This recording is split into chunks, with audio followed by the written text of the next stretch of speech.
Yeah, let's see if you've gotten some coffee and feel a bit energized. And welcome back, I should say, to this summit, Sustainable Living Summit, the first of its kind, hosted by Nordregio and the Nordic Council of Ministers, and also a warm welcome back, of course, to the people following us online. And as you can see now here, I've been joined by some culinary superstars here on stage. So within the Nordic Sustainable Lifestyle Program, one of the projects, Healthy and Sustainable Food Systems, have focused on our food consumption. And it's both for our health and the health of our planet. So the project has released several reports about both food waste and policy recommendation to achieve behavior change and create healthy and sustainable food environments in the Nordic countries. And I was also part of a big conference that also took place under this project, which was called the Nordic Food Waste Summit. Me and Jonathan, who is standing over there, hosted about 200 participants and about, I don't even know how many princesses and ministers and everything that was on stage, but it was so many people that viewed us online. It was almost over 600,000 people, which actually puts a light that sustainability and food loss and waste is an important topic, and so is food as a general. And here we have some beautiful people that are going to talk about food. First of all, Sara in the middle, Sara Begner, who is nutritional therapist and cookbook author and food creator at Coop Sweden. Yes. Thank you. Thank you very much.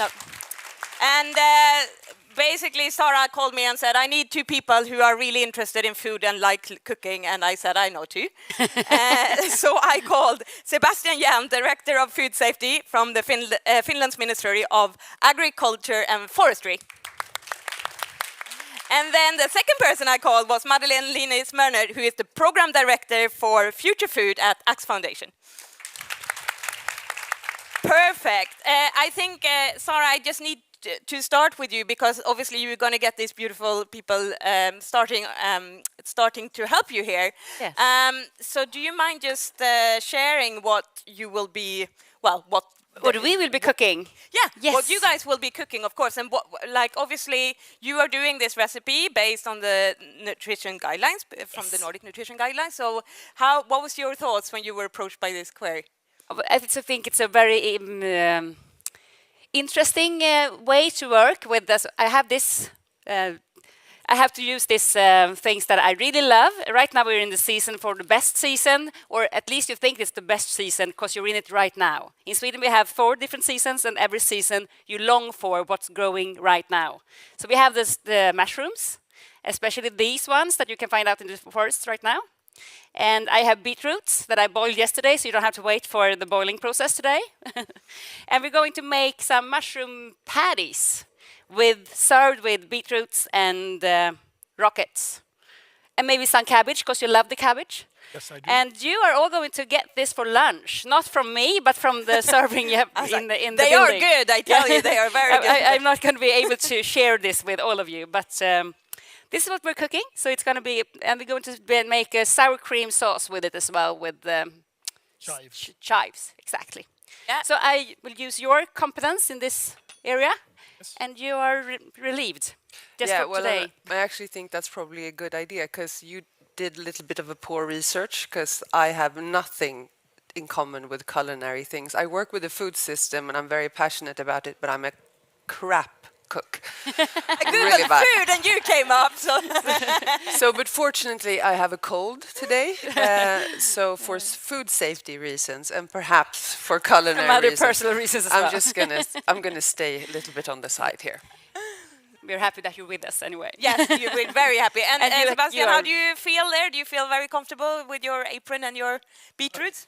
I feel very comfortable, yes. Good. I am actually the cook in my family. So, you now? Perfect. Yeah, so Wow. I normally don't speak while I cook because I'm a Finnish man, but I try to do that as well. I need you today, so I'm happy that you're a bit more. Okay, but you're very nice to be with you anyway. Oh, well, thank you. Thank you. What do you normally cook then when you're in your kitchen, not speaking to anybody? Well, but my wife has been sick now with some weird flu for a week, so we've been cooking soups for a week, and I've almost extinguished my spectrum of soups now. But I, at the same time doing that, I realized that soups are really good, and it's really a good way of approaching the nutrition recommendations because they're usually Definitely. based on vegetables, and you don't need any meat or fish to put in them. Perfect. Perfect. Well, all right. So in this session, we're going to talk about why food is critical for both the health for us humans, but also the health of the planet, and how can we enable sustainable and healthy consumption while ensuring food security during times of crisis. That's what we will be talking about. But we will also talk about systemic level. I know that Madeleine, that you're very good at this, and maybe also discuss policy changes needed for healthy and sustainable eating. So you haven't started yet, so I might just kick off with you then, because you feel familiar not doing double work. Okay, perfect. Well, all right. So you, as I mentioned already, you work as a director of food safety of Finland's Ministry of Agriculture and Forestry. Can you first, what does a director of food safety do? That's very easy. Basically, I'm responsible for all the legislation, making sure that whatever people or animals put in their mouth is safe and nutritious. Okay, perfect. You're a very important person then. I'm a very important person, but luckily I work in the Nordic countries where food safety has been taken care of for let's say, more than 50 years. So there's not very much to do on the safety side. So I noticed that during the last years, more and more of my time at work has been spent working with nutrition and getting to people eat more healthy foods. And there is indeed a lot of work to do still. Definitely a lot of work to do there. Do you agree, Sarah? Yeah, I agree that people are maybe not eating exactly what they want to eat. I think people want to eat better than they do, and I think the biggest problem is that they're not creative enough. They're stuck in their routines. They're stuck in their habits, and people want to, especially young people, want to be more sustainable and more healthy, but they don't really know how to make that kind of food.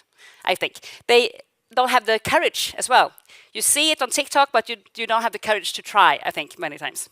Oh, I think that's probably right, but I think that there's also another dimension to that problem, and that is it's very hard to be healthy and sustainable when the things that you can buy are not produced in a sustainable and healthy way. So it's a both-way thing. Exactly, yes.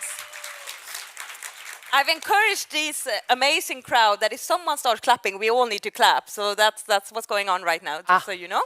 I agree completely. So what would you say? I'm gonna jump. It almost feels like we should have like some music. It feels very cozy and casual. This. What would you say is one of the biggest challenges here? You normally don't really want to just focus on maybe the consumption side. You want to speak from a broader perspective. What would you say is the biggest challenge here? I mean, it's a massive question, but how will we get sustainable food in our shelves? Well, first of all, we have to realize that food, if we don't fix food, we can't fix anything. Because we can stop flying, in theory, we can stop buying a lot of things that we don't need, but we can never stop eating. So if we don't fix food, we can't fix anything, because food will affect, or affects already, of course, climate change. 30% of the greenhouse gas emissions stems from food production in a wider sense. 80% of biodiversity loss, it uses 70% of fresh water. All these, not challenges, because I don't like the concept of challenge, because it's something, when you say challenge, it implies that it's ahead of us. I would prefer to call it catastrophes, because we're in the middle of them. Okay. And if we don't... Yes.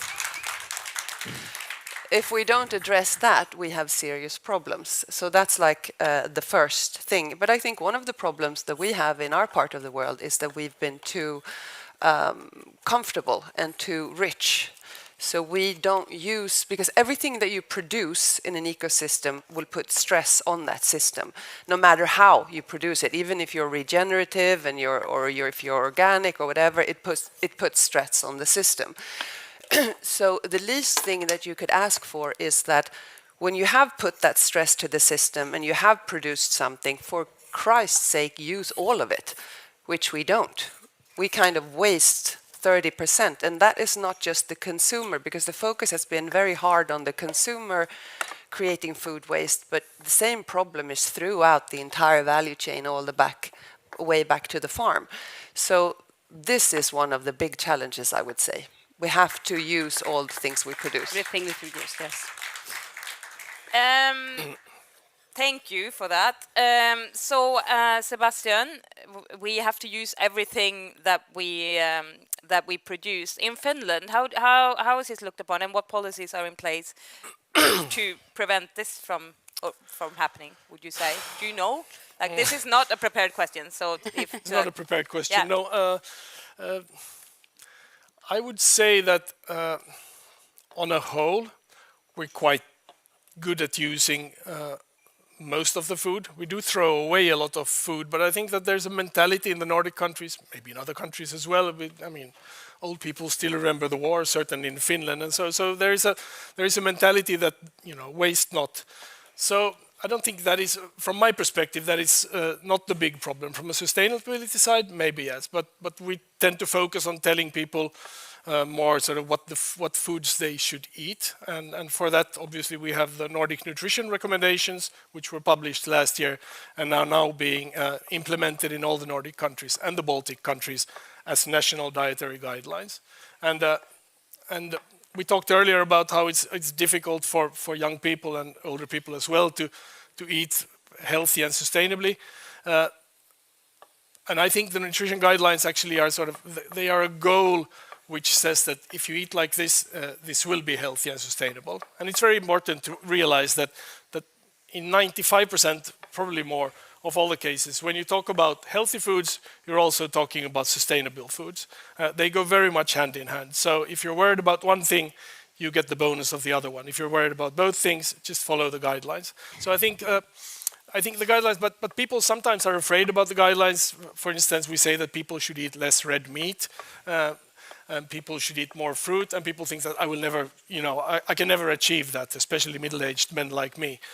But it's actually, it's not meant to be a sort of, this is the rule you have to follow and otherwise you will be doomed. It just says that if you would eat like this, at least in some part, you will be better off than what you are today. So it's something that you should attain to, and maybe future generations will get there.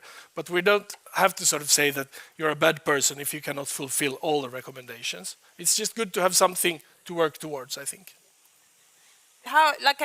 So you obviously being an inspirational voice for sustainable eating, how can you facilitate to educate people? Because it's so on how easy to do tell people that you should eat maximum maybe the 350 grams of red meat every week, but how do I do that? Every one of us is eating almost 10 kilos of food every week, and only 350 grams of that is supposed to be red meat. And a lot of people are starting their thinking about a meal with, is it chicken, fish, meat, or pasta? And then they think, what kind of carbs do I have to that? And then they think, what kind of vegetables am I serving to that as a side order? So we have to think in another way. Our food culture in the Nordic countries are in that way, but if you go to an Indian restaurant or in a Thai restaurant, they start with a taste or flavor. And then you say, and this is the vegetables, and this is the sauce, and this is everything. And then you can choose what kind of protein you put into that. If we start thinking more in that way, when we cook, we get more creative, I think. Start with the flavor and maybe the season. What do I want this to taste? Like now we're longing for food that warm us, that are satisfying, that are a bit, but a lot of umami. We want that because it's winter, it's cold, we want to be comfortable. And maybe in the springtime, we'll be longing for fresh food, and we're more longing for fresh herbs and that kind of food. So go with your feelings more, start with what I feel like, what I want to eat, and what's the flavors I'm longing for, instead of these 7 dishes that you can do on repeat, whatever season it is, over and over again. And most of us are just doing 7 dishes regularly and have a routine for 7 dishes. So the creativity, I think, is the biggest stop to why people don't open up their senses to cooking. We are very much out there when we order food. We eat everything in restaurants, but we don't cook it at home as much. Maybe if you have guests, but not in the everyday life. Yeah. Yeah, so that's what I think. open your minds. Open your minds. Do you have an open mind? Yeah, I hope so. Yeah.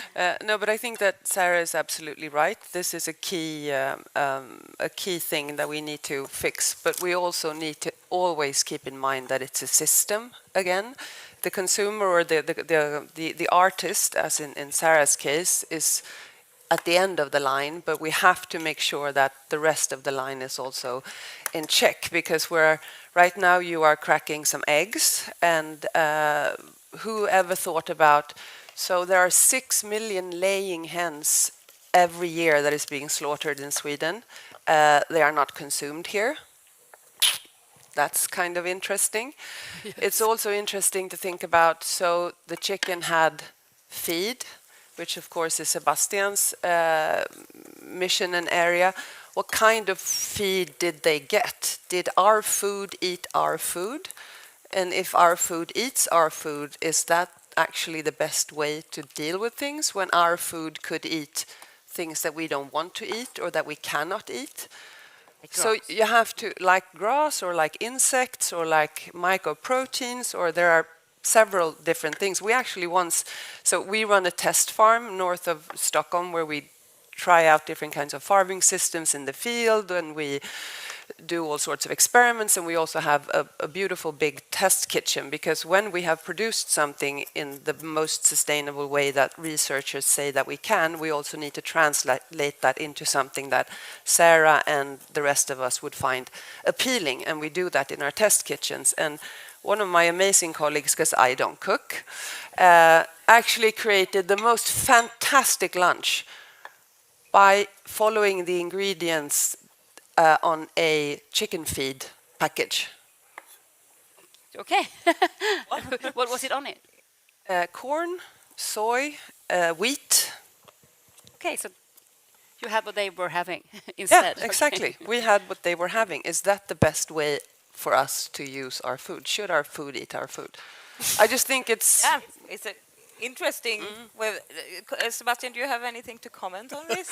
No, I was just thinking that the way the European legislation works is that you cannot give anything to animals which is not safe, which basically means that whatever feed we give to animals has the same standard as our human food needs to have. Which is, in a way, a good thing, obviously, because we don't want... In the old times, we used to give pigs and farm animals all kinds of leftovers, which was a good thing, but there was also always a sort of a risk of the animals getting sick for what we gave them. But the bad thing with this is that we can, for instance, we cannot give them insects, which would be a really good thing, because... No, we can, though, but it's very slow. It's very slow, and you basically, in order to... If you want to use insects, let's say, as for chicken feed, you have to grow the insects on animal feed. You cannot put them in a jar of leftover food and say, flies eat this, and then we take the flies out and then we give it to the chickens, which the chicken would love. But the European legislation treats the insects as production animals because they are used for producing our food. So that causes a lot of problems, which makes actually insects not a very sustainable diet. I mean, it's a healthy diet, and in a way, I guess it's more sustainable than other animal foods, but still it doesn't really make sense that in order to feed chicken with insects, you first have to feed the insects with the same chicken feed. So Can I be in opposition now? Yeah, please. Am I allowed? I mean, we're having this beautiful time here, but center here just to keep you two apart. Yeah. No, we're not in opposition at all, really. I told you it was good that I called you. Yeah, go on. We're actually running a really big project now called Future Feed, and we've been in very intense contact with the European legislators, and you are allowed to feed insects waste products from the food industry if they are vegetarian. You can't use meat to feed the insects, but you can use like peels and cores of fruit and vegetables and apples. So we have done exactly that. We got waste from a wholesaler, a fruit and vegetable wholesaler, and took their waste, their trash, and we fed it to the insects, and in 2 weeks they become full of fat and full of protein and are amazing feed. So you don't have to feed them. I have to correct myself. Obviously, you can do it that way. You could also feed people with the same rejects from the food industry. But you cannot say, let's say we cannot take the takeovers from today's meal, put them in a big vat and put animals to eat that, because probably there will be some animal products in the food, which is generally left over from restaurants. So there's a huge fraction of food waste or leftover food which we cannot use for this, which would be perfect food for those insects. And I don't think there would be any risk to it either, but it's European legislation, so it will probably change over time, but that will be another 5 or 10 years coming before we can actually have flies eating, whatever bio waste there is. Thank you. So speaking about food waste, which I haven't prepared you for either, but I think you probably can touch upon. Speaking about food waste, we know that we throw away, well, globally, like a huge ton of food that could have been eaten. How does Act Foundation approach that problem? Do you do any projects on that? Yeah, we're pretty manically interested in waste streams. And we think that the focus, perhaps, if you want to build new businesses and new, to make it economically viable in a longer term, you have to build a business around it. And we think that the best way of doing that is focusing on the food processing part, where they actually produce the food. Because there you have all the waste in one place, and it's in a safe and food regulated area.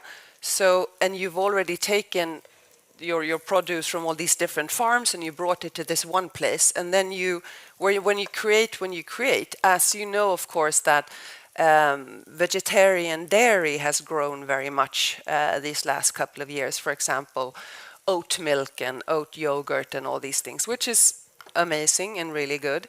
But what many people perhaps don't know is that in that process, when you create the vegetarian dairy, the oat milk, for example, you take the oats, you put liquids to it, and then you press to get the liquid out, and that's what you make the dairy from. But you get a huge amount of waste product, which is called okara, and it's full of fibers, full of proteins, full of lovely nutritious things. This is being, in best cases, fed to pigs, in worst cases, thrown away or used as biogas. These are the streams that we are focusing on. Because you only use part of the product when you should use all of the product. So what can we create from okara? What can we create from the pressed residues from the oat dairy industry, for example? So those are the kinds of opportunities that we are looking for, because then you can build a business around it. We are at Axe Foundation a non-profit sustainability organization, so it's not for us to make money and business out of it. But if we don't create a solution that someone will make money or save money on, no one's going to use it. That's just the way it is. So that's why we try to think in those terms. Yeah. And obviously the financial aspect of sustainability is also very important. Yeah. Yes, sir. They're just working so hard here. I just want to tell you what we're doing. It smells sorry, lovely. and I'm just talking and it looks amazing. It smells wonderful. Yeah, We have have an apron here as well. fried the mushroom and onion and garlic, and combine it with chèvre, also goat cheese, and thyme, and eggs. So then you do these patties, and you can put them back in the fryer. I'm going to serve this with this very nice sliced beetroots. You're very precise. I really like it. Yeah, I don't work in a kitchen, so I can take all the time I need. And that's, you look very nice, though. It's a nice, and you fry those, and in the same pan, because you only have one pan. You had two. You can use two, and then you serve it with some rockets. So thank you. I will tell you so you know what we're doing, and maybe you shall feel the smell in the Smells room. lovely. Yeah, well, I'll tell you, I feel the smell at Yeah, least. good. That's why I put this apron on. So you can try. So I can try it. I'm just going to jump back a little bit to the Nordic Nutrition Guidelines, which you were speaking about before. Can you just tell me a bit around, like in Finland, for example, how has it been? How is it perceived? Like, do people listen to it? Like, do people adapt to it? What happens? Yes, thank you. That was a prepared question. I know. I do that too sometimes. It's they're actually very well received by the general public. We've had nutrition guidelines in the Nordic countries since 1980, so this is the 6th edition. About every 10 years there is a new guideline coming out. We had new guidelines coming out last year, which were very much improved from the earlier ones. Not only were there new elements looked at, but or nutrients, I should say, but there was also a very strong environmental dimension to it. In earlier guidelines, there has also been talk about the environment, but it was more like a separate chapter that if you're worried about climate change or the environment, consider these things. And then the nutrition recommendations were separate from those. But now we have integrated into sort of so there is a part in the nutrition recommendations which is all about the nutrients, what is good for you, what is less good for you. And then there is the more, I would say for the general public, the more interesting section is then looking at the major 17 food groups that we have. Everything from breastfeeding to fish, meat, chicken, and so forth. And in that section, under each food, there is also a sort of a scientific opinion about the environmental impact of that food. So that means that if you follow those guidelines, then you will actually not only improve your own health, but you will also improve the general condition of the environment.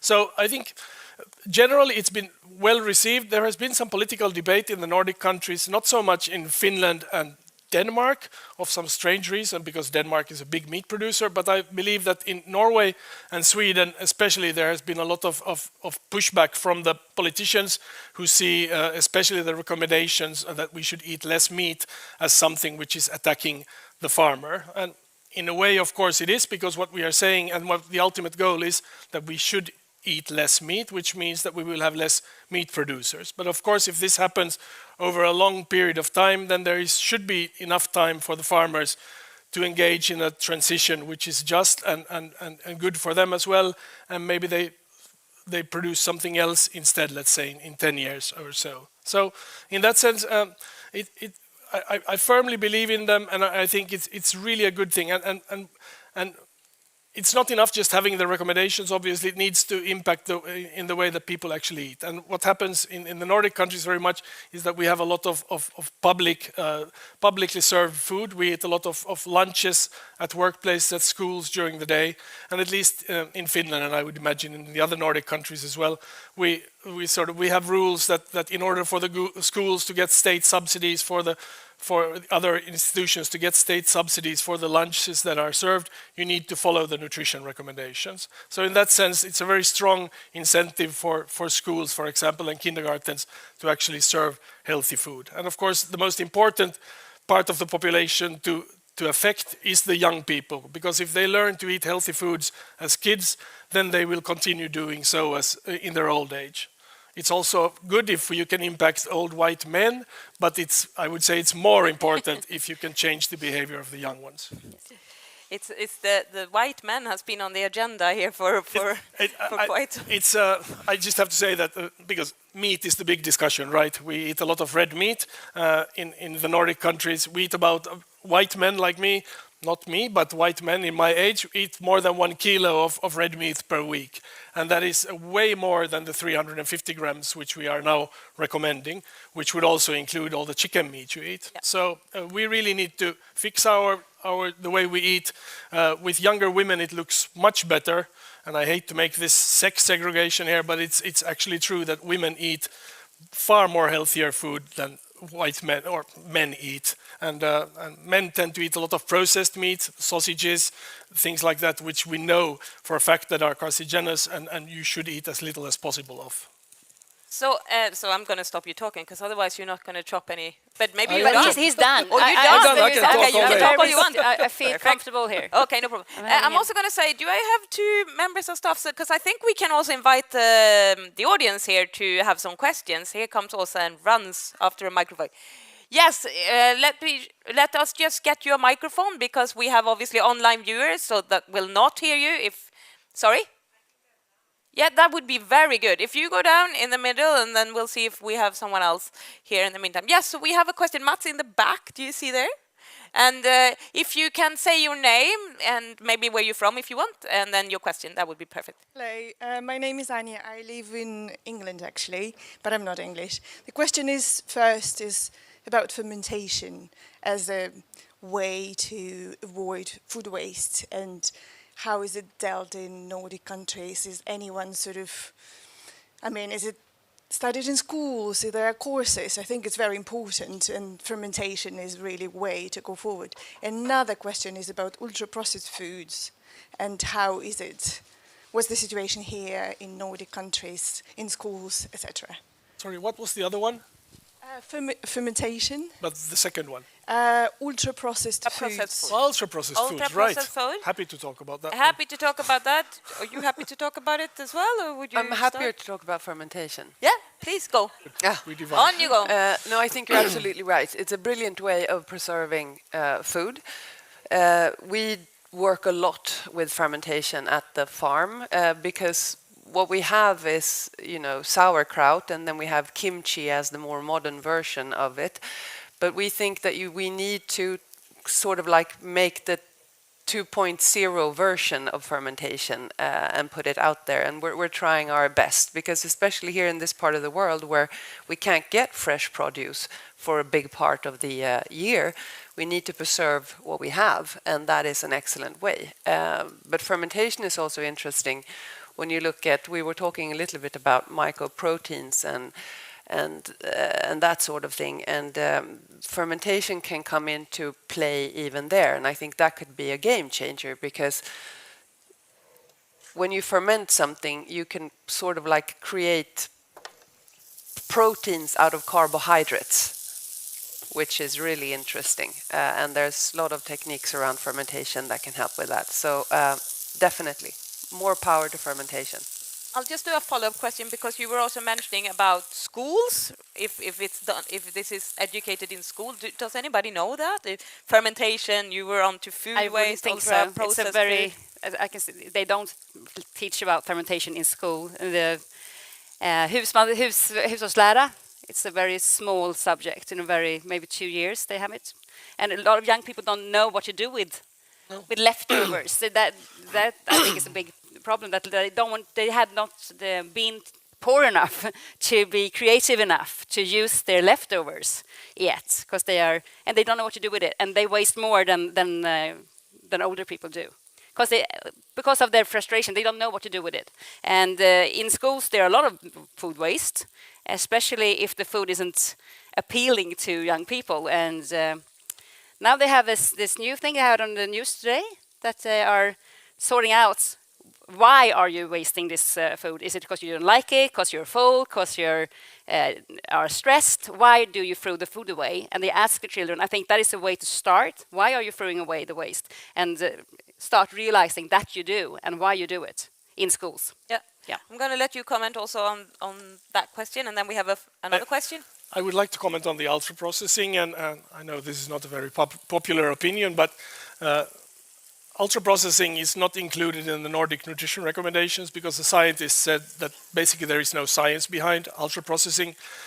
Ultra processing can be anything from a highly processed meat product to the ordinary bread or yogurt that you eat every day. So it's not really it's not a useful name for dividing food into healthy and not healthy. It's all about what goes in the product. If you just put healthy ingredients into an ultra-processed product, it will be very healthy. The processing in itself doesn't do anything to the food. Maybe you lose a few vitamins if you process it hard enough, but it's not inherently making the food dangerous or unhealthy in any way. But of course, a lot of the ultra-processed foods that we have are snacks, and which contain a lot of fat, a lot of salt, and they of course are unhealthy. So you should really look at what's in the food. Read the label which is behind every pre-packed food in Europe. See what the label says, and then you can decide whether you want to eat it or not. Perfect, thank you. Let's see there, yeah? No? No, yes. Here we are. Okay. I just want to pose this question between women and men and their eating habits. Is it like in Sweden, at least? I don't know how it is in the other Nordic countries, but in Sweden, young women perform so much better in school to boys and young men. And I don't know if it's the food, but it might be.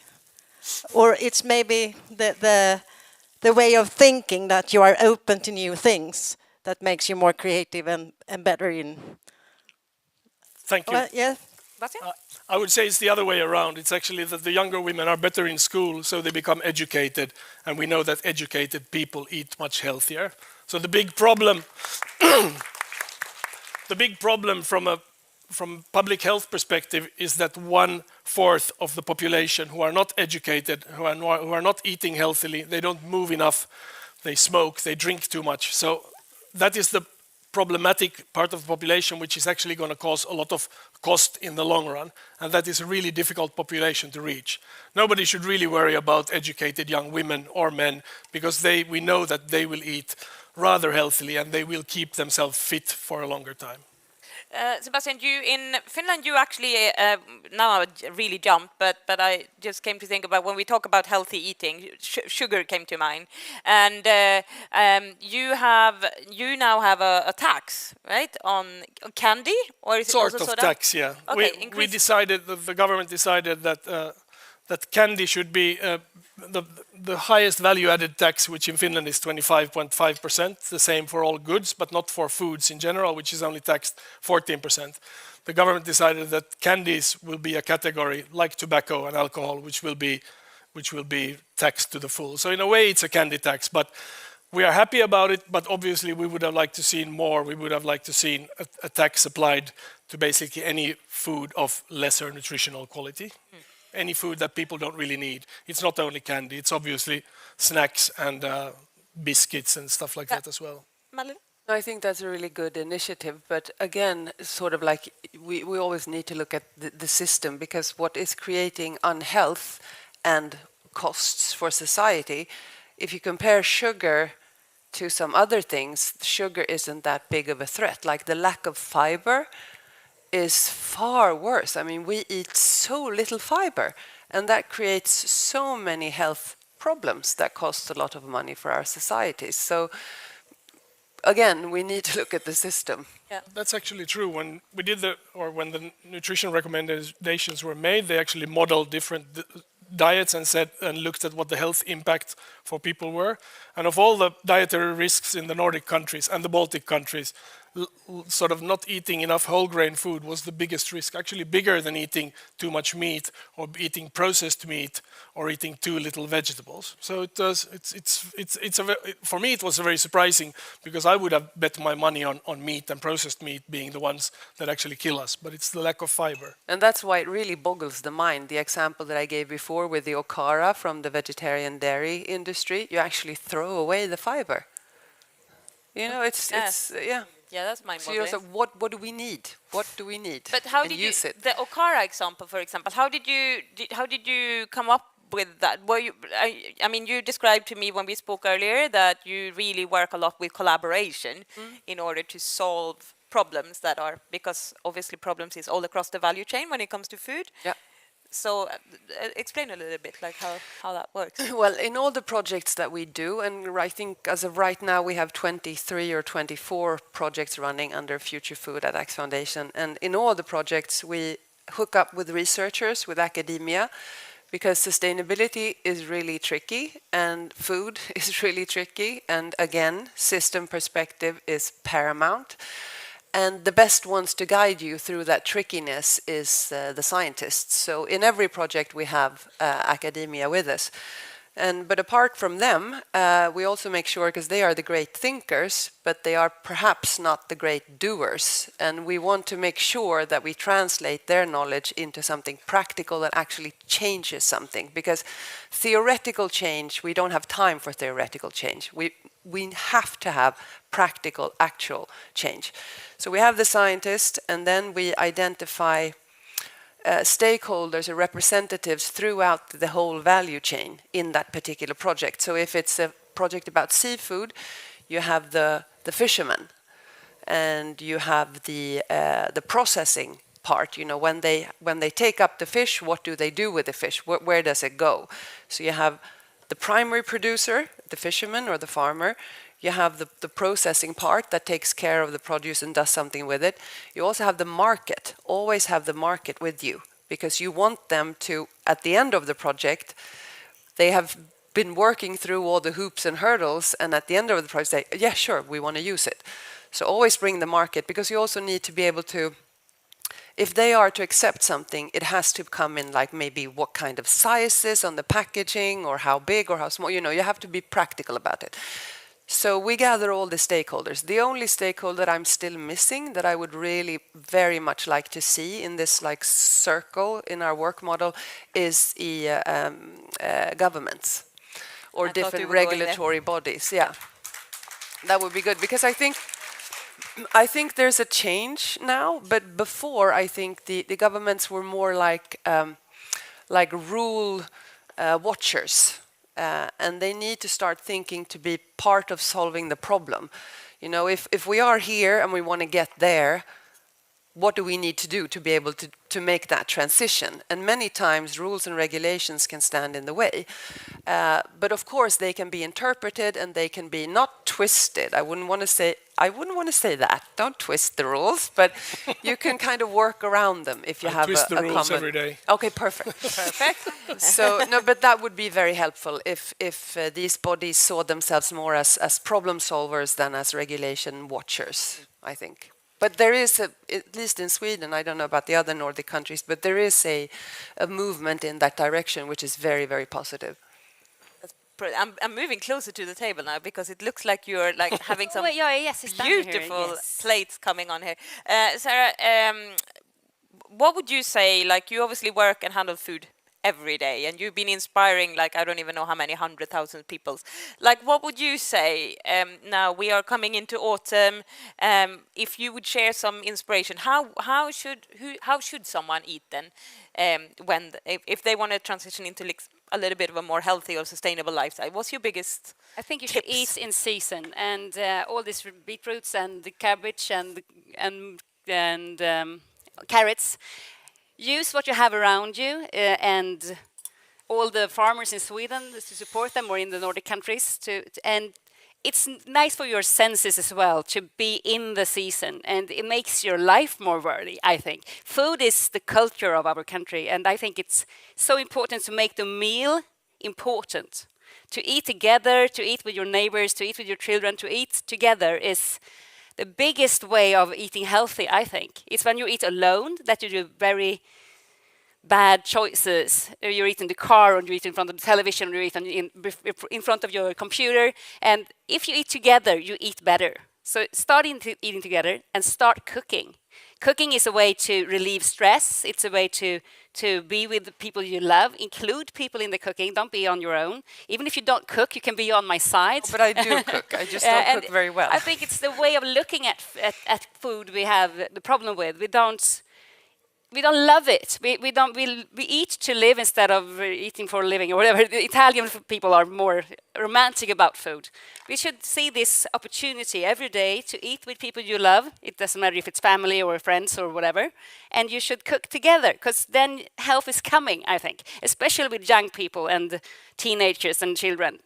Include them and start talking about what food do to your body and do to your senses. You have to be. It relieves stress to eat together. It relieves stress to know that what you put into your mouth makes you comfortable and full and happy, I think. We see it as something that we should go through as fast as possible, and that's not the way to live. We're living every day, even a Monday to Tuesday. Yes. We're living every day. I mean, you are to tell me when this is finished. But this is done now. And this is the way I think as well, that we have to include vegetables into the cooking instead of serving it like a side order.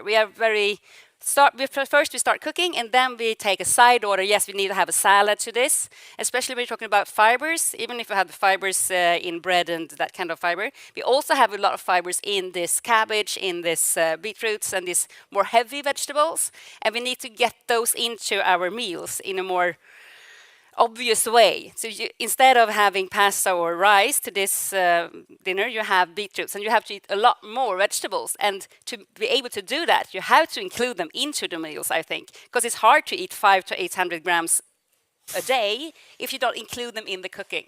So I think that's very important to bring them on to the pan, into the oven, into the stews, into the everything that curries. Start with that kind of cooking. Stews in autumn. Who doesn't love it? We love the stew. Cooking for a long time on the stove at home.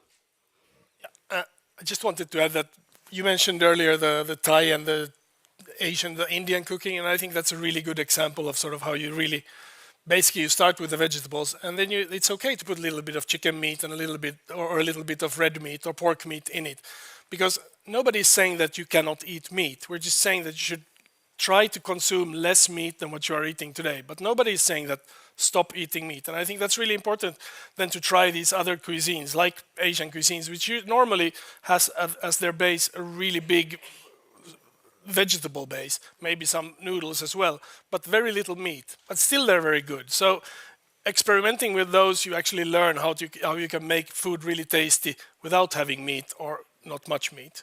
And start to include the beans. I love lentils and beans, and we don't use it as much as we could do. And we have to flavor those as well. Don't put them straight out from the can. Nobody loves that.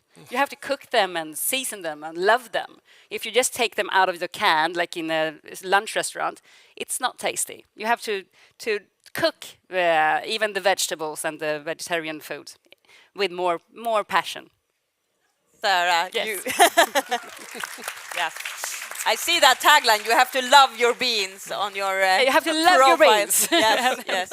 And your veggies. Yeah, we're coming to an end to this discussion, and I just want to see if the panel want to send us off. Well, obviously, send us off into lunch. That's one thing. We have a little tiny thing before we do that, but I want to at least conclude this panel and see, like, if you want to send any inspirational, words to the audience as a final conclusion of this. Like, how will we change? What's the next step? What's needed? Yeah, since we all eat, we can all influence the system. And I'm pretty sure that you guys sitting here are in positions where you can influence even more than just what you decide to put in your basket in the store. You have that power, and my strong recommendation is to use it. Look at the system. Where is the system broken? Use your influence to be part of that solution. Where is the system broken? Use your knowledge and solve it. Thank you. I only say eat together with people you love and start cooking more often. Assa. I just want to bring up the importance of knowing what you're eating, and just to remind you that on every food in Europe there is a näringsdeklaration, nutrition declaration, where you can see all the important stuff about the food. And I know that in Sweden you have nyckelhålet, in Finland we have the heart symbol, and it's a good symbol and you should look for that. But the problem with nyckelhålet is that it only tells you that this is good food, buy this food, but it doesn't say anything about the bad foods. And that's why I want to lift the last thing is that in Central Europe they have a system called Nutri-Score, and there's been a lot of discussion about that, and we've been talking about whether we should introduce it into the Nordic countries as well. I'm a firm believer in this because Nutri-Score is better than nyckelhålet because it tells you on a scale from green A to red E whether it's good for you or not. And basically, I think with this kind of system, if we get that, and I think we are slowly getting there, I think it would be much easier for consumers to make a quick decision on what you should buy. And I just want to say that there's no magic to Nutri-Score. It basically takes this information which is in the näringsdeklaration, nothing else, and it just puts it into an algorithm and gives it an A, B, C, D, or E. So it's nothing new. It's just easier for the consumer to appreciate what is actually in the food you're buying. Thank you. Thank you. And when you started to put thing into that little box, I actually thought it was kale that you were going to dip, that you were so hungry. But This is before I realized what you were doing. I'll We're take it. I'll saving take it. for insects. It looks amazing. Are we ready to taste this, or what's going to happen? Are you? I think maybe we are taking a little photo of it, if that's what's on the Just agenda. save one for the pictures. Yeah. Okay. But we're saving it. Yeah. That's all good. I'm at least going to conclude. You can please stand and just chill here for a little bit while we give them a big round of applause to start. Of course.